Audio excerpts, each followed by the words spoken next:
M6.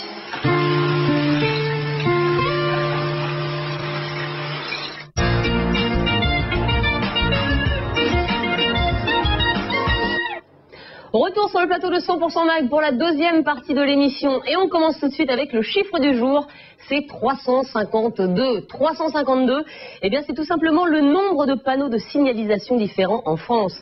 Alors parmi ces 352 panneaux qu'on retrouve évidemment dans le code de la route, il y en a qu'on a un petit peu oublié, comme celui-là par exemple. Alors ça, en fait, c'est accès interdit aux voitures à bras, à l'exclusion de celles visées à l'article R412-34 du code de la route. Mais il y a aussi celui-là qu'on a un peu oublié. Alors ça, c'est voie de détresse à gauche. Alors il faut savoir qu'en Europe aujourd'hui, eh bien la tendance, c'est de diminuer ces fameux panneaux. Il y a même des villes où on a décidé totalement de les supprimer, comme à Machinga, aux Pays-Bas. Alors comment fait-on pour se repérer ou même circuler dans une ville sans panneaux? Y a-t-il plus ou moins d'accidents? La réponse, c'est tout de suite avec Donatien Lemaître. Regardez ce panneau à l'entrée de ce village hollandais à 250 km au nord d'Amsterdam. Un panneau comme les autres, pas si sûr. Vous voyez, la vitesse est limitée à 30 km/h. C'est la dernière fois qu'on le signale aux voitures et aux cyclistes. Interdiction de dépasser cette vitesse. Et là, c'est écrit en hollandais, aucune signalisation. Sierk van Wepperen est conseiller municipal de Machinga, une ville peu ordinaire. Il fait partie de ceux qui se sont battus pour imposer un pari fou, y supprimer tous les panneaux. Dans les rues du village, pas de feu rouge, pas de stop, pas de céder le passage. Tir déconcentré, regard à droite, droite, gauche. Il faut faire 10 fois plus attention qu'un carrefour classique, mais ça marche. Oui, nous sommes vraiment très fiers parce que c'est très beau et qu'il n'y a plus d'accidents de voiture. C'est vraiment une fierté. Une fierté qui semble partagée par les habitants de Machinga. Il est midi, c'est la sortie des classes. Et ici, personne n'a peur pour ses enfants. J'ai confiance dans le système. Et j'ai confiance en mes enfants. Ils sont bien éduqués. Résultat, traverser en courant devient un jeu d'enfant. Vous voyez, on partage l'espace avec les voitures, les cyclistes, les enfants. Ils peuvent jouer au foot au milieu de la rue et ils savent que les voitures ne roulent pas très vite.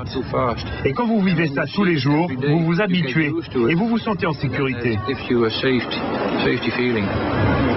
10 ans déjà que les panneaux ont été supprimés dans ce village de 1000 habitants. L'essai est transformé. Mais le concept peut-il s'adapter à des villes de plus grande taille ? Nous reprenons la route, direction Drachten, à 40 km d'ici. Les responsables de cette ville de 40 000 habitants ont eux aussi relevé le défi. Pour le moment, 2 carrefours ont été débarrassés de tout panneau de signalisation, comme ici, aux abords de ce rond-point, où il n'y a plus de feu rouge et plus de stop.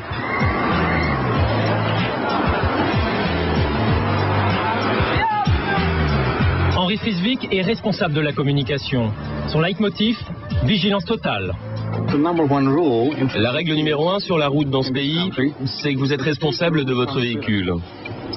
Et que vous devez toujours vous assurer de ne pas provoquer d'accident. Les panneaux sont donc virtuels. Il faut juste les imaginer. Vous devez regarder ce qui se passe. Les piétons peuvent traverser et les cyclistes aussi. Dans tous les cas, vous devez regarder autour de vous. Ça a l'air simple et pourtant le système ne fait pas que des adeptes. Parmi les mécontents, il y a d'abord les piétons, car les règles pour traverser ne sont pas claires. Parfois, les gens pensent que vous devez traverser ici, mais en fait, vous devez traverser là où il y a les passages piétons. Mais la plupart des piétons passent par là. Vous voyez, donc c'est vraiment déroutant pour les automobilistes. Donc vous n'aimez pas? Non, vraiment, ça me plaît pas. Autre mécontent à Drachten, les cyclistes. Jan van Dijk est président de l'association des utilisateurs de vélos. Sa hantise, se faire renverser par une voiture. Je dois montrer aux automobilistes que je tourne à gauche. Et maintenant ils s'arrêtent. Enfin, celui-ci. Car la plupart du temps, les gens ne savent pas quoi faire.